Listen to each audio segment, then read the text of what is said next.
Alright, it's your buddy, it's your pal, it's Mike Messier, late night movie review.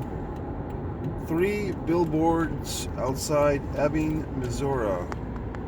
Not exactly Star Wars or a title for a film that rolls off the tongue like peanut butter and jelly. Not an easy to remember title, not a title of a film that particularly screams come see this movie or Save the Cat type scenario. For those that know what I'm talking about, the book Save the Cat, about screenwriting and kind of mainstream film writing. This is definitely a movie that I just saw in the multiplex on a Tuesday night in Massachusetts. I was the only person in the theater, but don't let that stop you from seeing this film. It's a great film. It reminded me, coming out of it, of a film maybe 6 or 7 years ago, and another film with a title that was hard to remember, at least for me, Beyond the Pine Trees, or Beyond the fucking Pines, with Ryan Gosling, and I want to say Matthew McConaughey was in that, but I don't think it was him. It was Bradley Cooper. So anyway, this is, if you like that film, whatever the fuck that title was of that film, Beyond the Valley of the fucking Pines, or whatever the fuck, whatever it was called, then probably you're best served to go see this movie. It's not a replicant of that film. It's that same vibe, feel of the intelligent, character study, a film that takes its time. It's not rushing to make bullet points. I did catch, believe it or not, okay, folks. First of all, before I do any spoiler alerts or anything, I'll say yes, go see this film.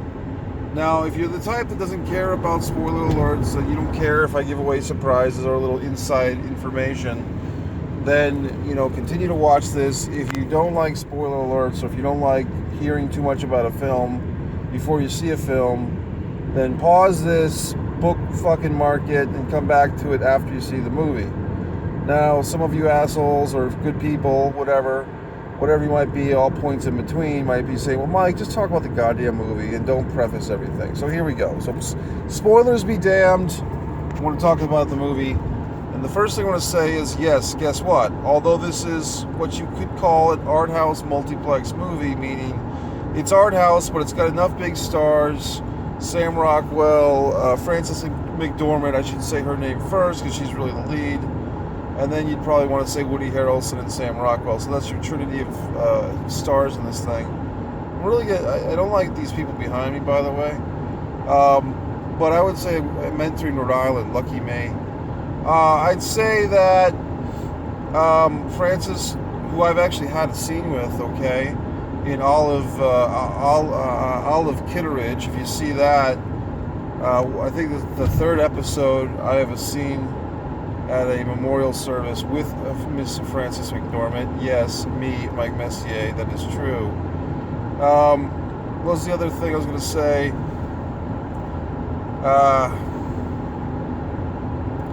So on and so forth, What was I going to say? The movie is very good. It's a thinking person's film. I wouldn't say a thinking person's film, to be gender neutral. It is a movie that I enjoyed. It's a movie that, has a southern vibe to it. A sparseness not unlike No Country, what the fuck was it? No Country for Old Men or some such thing. That southern, modern South, if that's a term, but I guess I just phrased it or just termed it. Modern South, meaning it's a movie that takes place in the South. God, this fucking asshole. I should go slow so this fucking go by me.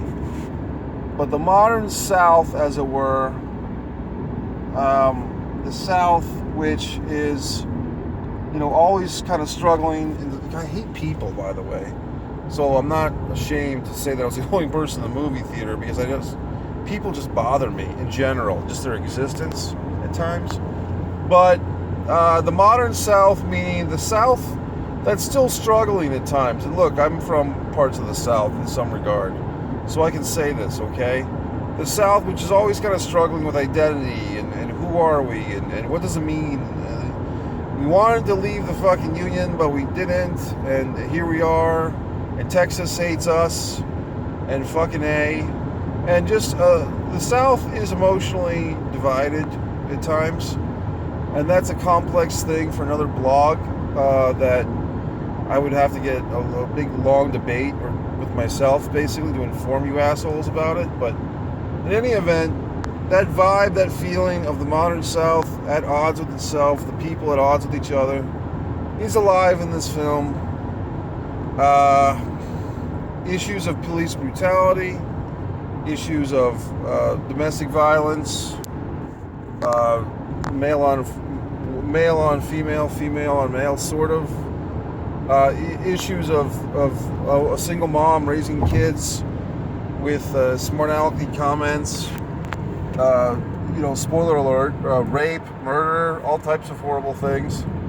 But as far as the film goes, this is type of, give Frances McDormand an Oscar now for this movie. Sam Rockwell and even Woody Harrelson. I mean, you're talking about all types of characters that Oscar quality performances. Sam Rockwell, who maybe I've been missing out, but he was like a big deal maybe 10 years ago, and then I could be wrong, but it seemed like he kind of phased out for a while as far as some big movie. But here he is, Sam Rockwell, doing great things in this. Woody Harrelson, who would have thought that he would have been such a force when he was on Cheers as Woody, and here he is, still Woody Harrelson, but really quite impressive. Some of the other actors, Woody Harrelson's wife, the character that plays his fucking wife, I don't know the character names of this, I can't remember, but she was gorgeous and British, or some such thing, or Australian or something. Kid actors were good in this thing. Really, there was no problem with any of the actors' performances. And really, just, I wouldn't say a perfect movie. It's hard to say that. You wouldn't really want to say this is not a, this is nothing like, say, Animal House or whatever the fuck. Some movie that you're going to watch 20 times in your life. It's just a movie you watch once, you get it, it's a big movie, but it's not a movie that has, it's not a movie, it's a feel-good movie, that's for sure. So, it's not as depressing. I mean, I've seen worse movies, not worse, but movies that are more hardcore. There was that movie Addiction or Affliction years ago with Nick Nolte.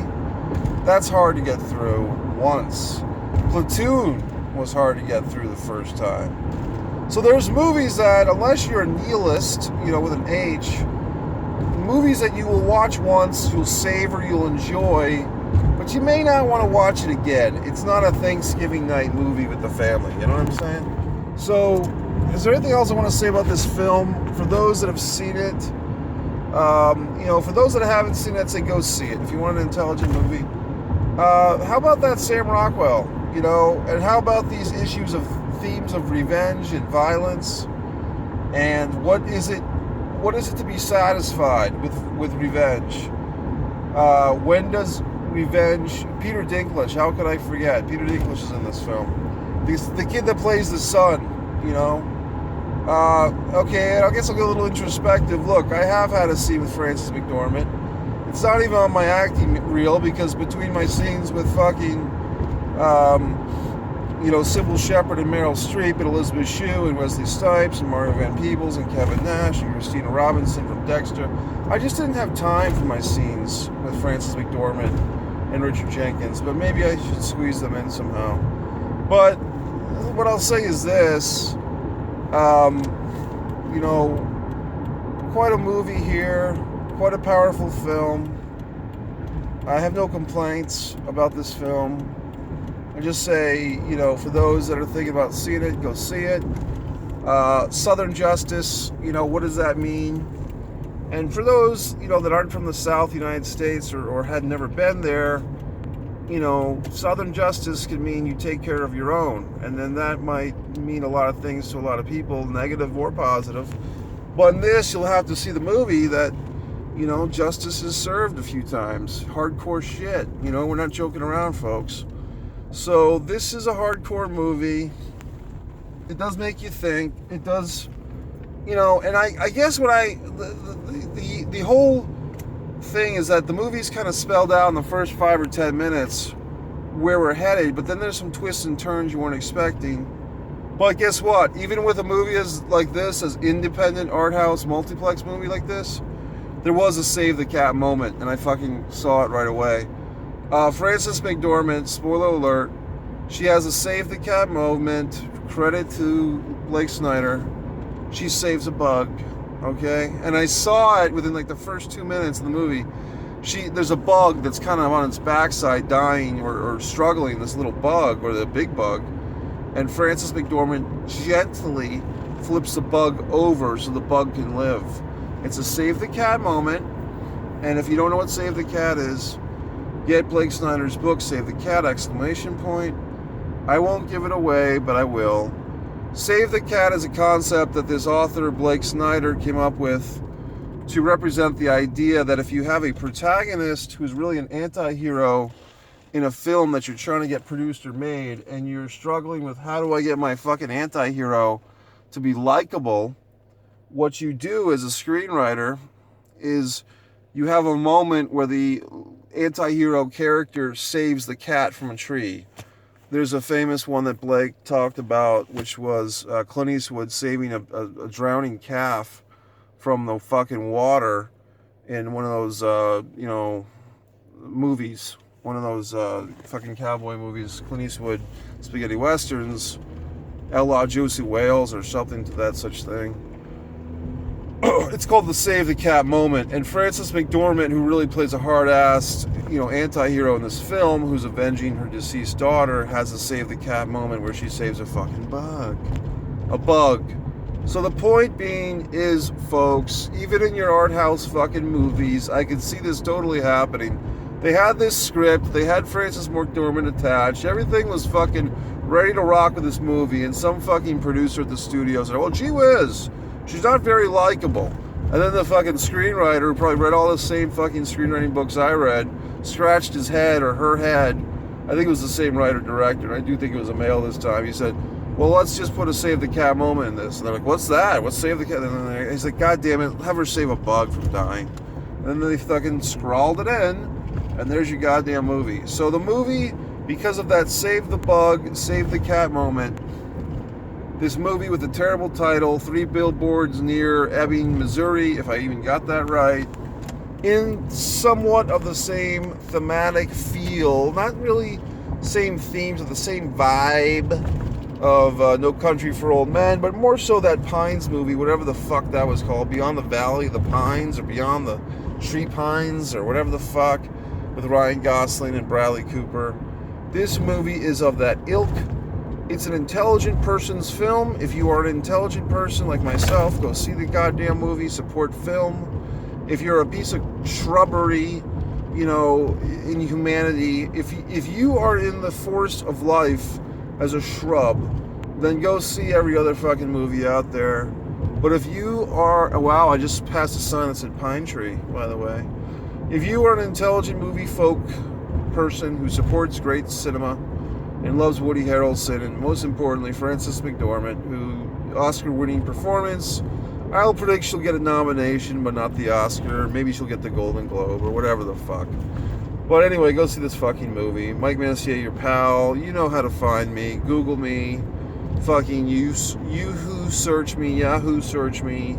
My website with my name. I won't even plug it, because I don't want this video being listed as a fucking endorsement of myself, even though it's just me rapping out with you, whoever the fuck you might be.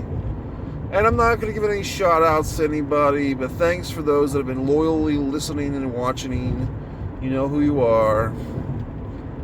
And it's just another day in my goddamn life. So Mike Messier saying, this movie is worth seeing.